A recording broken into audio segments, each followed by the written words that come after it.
Des piliers qui se dégradent, des structures qui s'effritent. Des filets de protection ont même été installés pour sécuriser le passage des cyclistes et des piétons. Le pont de Rosselmont à Petite-Rosselle est dans un état préoccupant, à tel point qu'un projet prévoit de démolir l'ouvrage sur lequel passent un peu moins de 1000 véhicules chaque jour et de le reconstruire.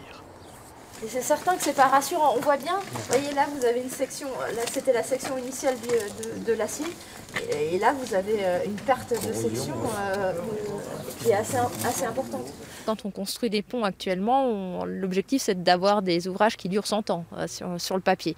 Donc, alors qu'une réparation c'est maximum 20 ans et encore vu son état ça serait loin d'être évident. Donc il vaut mieux envisager de carrément le démolir pour reconstruire quelque chose de nouveau. En 2007, la commune a interdit le passage aux véhicules de plus de 3,5 tonnes, une mesure peu respectée. Elle a aussi alerté la préfecture, mais affirme ne pas avoir eu de réponse. J'étais étonné d'apprendre ce matin que le préfet n'était jamais venu voir ce pont.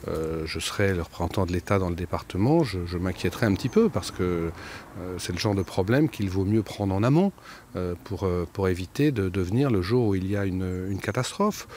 Donc nous, même si on n'est pas venu pour ça, on va relayer le dossier auprès des ministres compétents. Un soutien bienvenu pour la commune, le montant des travaux étant estimé à 550 000 €.